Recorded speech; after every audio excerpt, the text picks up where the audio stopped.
Now we talk about how to determine the order of reaction. Order of reaction मालूम करना चाह रहे हैं कि हमारे पास आया कि कोई रिएक्शन है वो ज़ीरो ऑर्डर है, फर्स्ट ऑर्डर है या सेकंड ऑर्डर या थर्ड ऑर्डर रिएक्शन है। तो इसके लिए हमारे पास 4 डिफरेंट मेथड है। इसके अंदर जो फर्स्ट मेथड हमारे पास दिया गया वो है यूजिंग इंटीग्रेटेड रेट इक्वेशन, यानी कि रेट इक्वेशन को यूज़ करके हम मालूम कर सकते हैं कि हमारे पास रिएक्शन फर्स्ट ऑर्डर है, सेकंड या थर्ड ऑर्डर है। अगर हम बात करें कि इस रिएक्शन के अंदर किया क्या जाएगा, तो इसके अंदर केमिकल रिएक्शन का डाटा कलेक्ट किया जाता है लेबॉर्ट्री के अंदर से, यानी केमिकल काइनेटिक्स के लिहाज से, यानी कि रिएक्शन की स्पीड के लिहाज से अगर हम देखना चाहें तो वो क्या होगा, हम कंसनट्रेशन ऑफ रिएक्टेंट की कंसनट्रेशन, प्रोडक्ट की concentration after definite time of intervals, यानी कुछ टाइम गुजरने के बाद हम उसकी कंसनट्रेशन रिएक्टेंट की चेक करते हैं और प्रोडक्ट की चेक करते हैं और टाइम को नोट कर लेते हैं। इन तीनों को नोट करने के बाद हमारे पास इन तीनों की वैल्यूज़ आ जाती हैं और ये कोई रिएक्शन की काफ़ी दफ़ा किया जाता है एक्सपेरिमेंट। अगर हम इसको देखें, the reaction is performed by taking different initial concentration of reactant A, यानी कि रिएक्टेंट ए की मुख्तलिफ इनिशियल कंसनट्रेशन ली जाएंगी and noting the concentration A minus x, यानी कि कुछ टाइम गुजरने के बाद इनिशियल कंसनट्रेशन कितनी कम हो जाएगी after regular time interval T, यानी कि कितना टाइम गुजरेगा और उस टाइम के दौरान इनिशियल कंसनट्रेशन कितनी कम होगी। तो उसके लिए हमारे पास मुख्तलिफ वैल्यू आ जाती है इनिशियल कंसनट्रेशन की, वैसे कंसनट्रेशन की जो कम हो चुकी है और टाइम टी की। तो हम इनको रेट ऑफ इक्वेशन के अंदर पुट करते हैं। अगर हमारे पास पहली इक्वेशन देखी जाए के is equal to 1/t natural log a over a minus x, जब हम इसके अंदर वैल्यू पुट करते हैं, यानी कि हमने डिफरेंट इनिशियल कंसनट्रेशन लेनी है, तो डिफरेंट इनिशियल कंसनट्रेशन लेने के बाद हमारे पास वैल्यूज़ भी मुख्तलिफ आएंगी।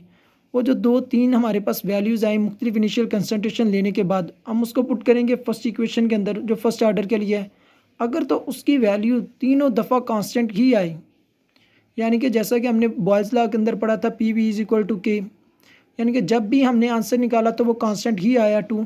अगर तीनों रीडिंग्स को पुट करने के बाद इस इक्वेशन के अंदर 3 दफ़ा एक्सपेरिमेंट परफॉर्म करें, तीनों दफ़ा इसके अंदर वैल्यू पुट करें और तीनों का आंसर कांस्टेंट के ही आए, तो इसका मतलब है कि ये हमारे पास फर्स्ट ऑर्डर रिएक्शन है। और अगर कांस्टेंट नहीं आ रहा तो इसका मतलब है कि हमारे पास वो फर्स्ट ऑर्डर नहीं, फिर हम उसको सेकंड ऑर्डर के लिहाज से पुट करेंगे वैल्यूज़, और सेकंड ऑर्डर के अंदर अगर पुट करें तो उसका वो कांस्टेंट वैल्यू आना स्टार्ट हो जाए तो मतलब वो सेकंड ऑर्डर रिएक्शन है।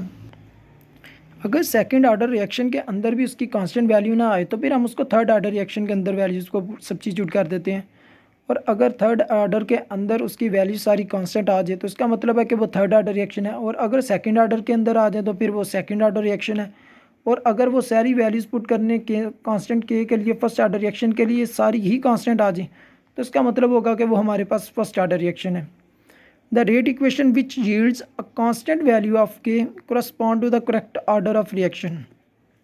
It is also called a method of hit and trial method. इसका जो दूसरा नाम है वो हमारे पास हिट एंड ट्रायल मेथड है, यानी कि हम बार बार तीनों मरतबा हम वैल्यूज़ को पुट करते हैं इक्वेशंस के अंदर और जो उसका आंसर निकला है वो फर्स्ट ऑर्डर होगा, सेकंड ऑर्डर होगा या थर्ड ऑर्डर होगा। सिंपल सा मेथड बिल्कुल दिया गया कि बस इक्वेशन के अंदर आपने 3 दफ़ा एक्सपेरिमेंट करना है, तीनों दफ़ा इसके अंदर इक्वेशन के अंदर उसकी वैल्यूज़ को पुट कर देना है, और जिस इक्वेशन के अंदर तीनों दफ़ा कांस्टेंट आंसर आ जाए तो वो हमारे पास ऑर्डर ऑफ रिएक्शन होगा।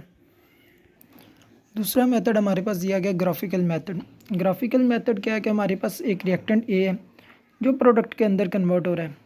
पहले हम इसके लिए करेंगे फर्स्ट ऑर्डर रिएक्शन के लिए। फर्स्ट ऑर्डर रिएक्शन के लिए हमने एक मालूम की थी equation natural log a over a minus x is equal to k t. ए हमारे पास इनिशियल कंसनट्रेशन थी, ए माइनस एक्स हमारे पास वो कंसनट्रेशन थी जो कुछ टाइम गुजरने के बाद रह गई। के हमारे पास रेट कांस्टेंट था और टाइम हमारे पास वो टाइम था जिसके दौरान इनिशियल कंसनट्रेशन कम हुई थी। और जब हमने इसको मज़ीद सिंप्लीफाई किया तो हमारे पास इक्वेशन आई natural log A minus x is equal to minus के T plus natural log A. अगर हम इस इक्वेशन को देखें तो हमारे पास ये एक स्ट्रेट लाइन इक्वेशन है, natural log A minus x is equal to minus के T plus natural log a. इसके अंदर जो स्ट्रेट लाइन इक्वेशन है वो हमारे पास होती है y is equal to m x plus B.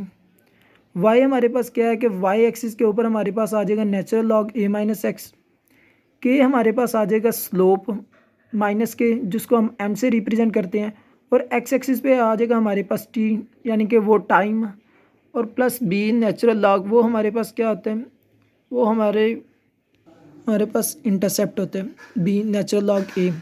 इसके अंदर हमारे पास दो ही वेरिएबल्स दिए गए हैं फर्स्ट ऑर्डर रिएक्शन के लिए। एक वेरिएबल जो हम वाई एक्सिस पे ले रहे हैं और एक वेरिएबल्स टी है। एक हमारे वेरिएबल्स है वाई एक्सिस पे ऊपर नेचुरल लॉग ए माइनस एक्स और दूसरा वेरिएबल है हमारे पास टी। जब हम इसके लिए ग्राफ को ड्रा करते हैं तो हमारे पास एक्स एक्सिस पे हम ले लेते हैं टी को, वाई एक्सिस पे हम ले लेते हैं नेचुरल लॉग ए माइनस एक्स को। और जब हम इसके लिए ग्राफ को प्लॉट करें और इन वैल्यूज़ को प्लॉट करने के बाद अगर हमारे पास जो ग्राफ की लाइन है वो स्ट्रेट लाइन आ जाए तो वो हमारे पास होगा फर्स्ट ऑर्डर रिएक्शन। और अगर उसकी कोई स्लोप वगैरह बन जाए तो वो हमारे पास फर्स्ट ऑर्डर रिएक्शन नहीं होगा बल्कि वो कोई और रिएक्शन होगा।